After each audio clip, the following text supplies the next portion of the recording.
পুকুর ভরাটের অভিযোগ উঠল বারাসাত পুরসভা এলাকায়। বারাসাত পুরসভার 4 নম্বর ওয়ার্ডের একটি পুকুর সাদা বালি দিয়ে ভরাট করা হচ্ছে বলে অভিযোগ। সংবাদ মাধ্যমের কাছে অভিযোগ করেন স্থানীয় বাসিন্দারা। এরপর নড়েচড়ে বসেন 4 নম্বর ওয়ার্ডের পৌরমাতা শিল্পী দাস।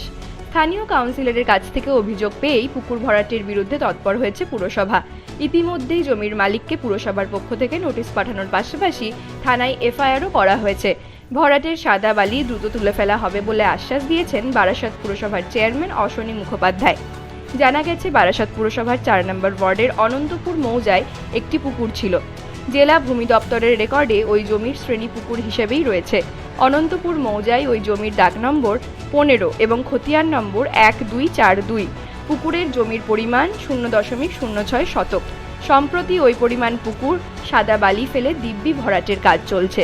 সাদা বালি ফেলে ওই অংশে কংক্রিটের পিলার তৈরি করা হয়েছে বলে অভিযোগ। বিষয়টি জানার পরেই স্থানীয় কাউন্সিলররা পুরসভায় জানান। এরপরেই ওই পুকুর ভরাট রুখতে তৎপর হয়েছে বারাসাত পুরসভা। সাধারণ মানুষের প্রশ্ন ও সাংবাদিক মাধ্যমে খবর দেওয়ার পরই নড়েচড়ে বসেন কাউন্সিলর। একটা পুকুর আছে, যেটা মানে আমরা কাগজপত্রে পুকুরই আছে, সে একজন না জানিয়ে মানে এখানে ভরাট করছিল। তারপরে আমি সাথে সাথে, যেটা আমার নজরে আসে, আমি সাথে সাথে চেয়ারম্যানকে ফোন করি এবং আমি নিজে ওখানে গিয়ে কাজ বন্ধ করে হোয়াটসঅ্যাপে আগে চেয়ারম্যানকে ছবি পাঠাই এবং সে ওখানে স্পটে দাঁড়িয়েই ফোন করি। তারপরে আমি লিখিত কমপ্লেন জমা দিই চেয়ারম্যানকে এবং তার ভিত্তিতে চেয়ারম্যান পৌরসভা থেকে লোকও পাঠিয়েছেন, ওনার বিরুদ্ধে এফআইআর। দিদি, আমাদের মুখ্যমন্ত্রী, রাজ্যের মুখ্যমন্ত্রী বারবারই নির্দেশ দিয়েছেন যে কোনো পুকুর যেন ভরাট না হয়।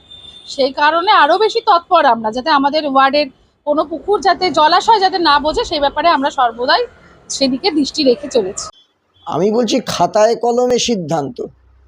মুখ্যমন্ত্রী বলছেন, ওদিকে সৌগত রায় বলছেন যে প্রমোটারদের সঙ্গে যোগ রাখা যাবে না, অসামাজিক লোকের সঙ্গে যোগ রাখা যাবে না, তৃণমূলের নেতাদের কর্মীদের। অথচ খাতায় কলমে এগুলো বলা হচ্ছে, লেখা হচ্ছে, কিন্তু বাস্তবে দেখা যাচ্ছে ঠিক তার উল্টো। গোটা পশ্চিমবাংলায় এই ধরনের কাজ চলছে। আমি বলছি খাতায় কলমে সিদ্ধান্ত।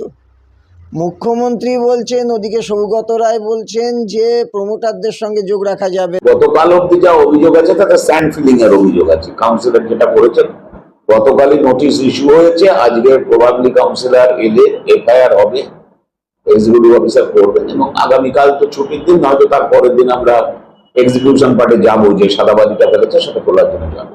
গতকাল অব্দি যা অভিযোগ আছে তাতে স্যান্ড ফিলিং এর অভিযোগ আছে। কাউন্সিলর যেটা করেছেন, মুখ্যমন্ত্রী নির্দেশ দিচ্ছেন এই ধরনের জলাজমি যাতে ভরাট না হয়, কিন্তু তার নিচের তলার কর্মীরা মুখ্যমন্ত্রীর নির্দেশকে মানছেন না।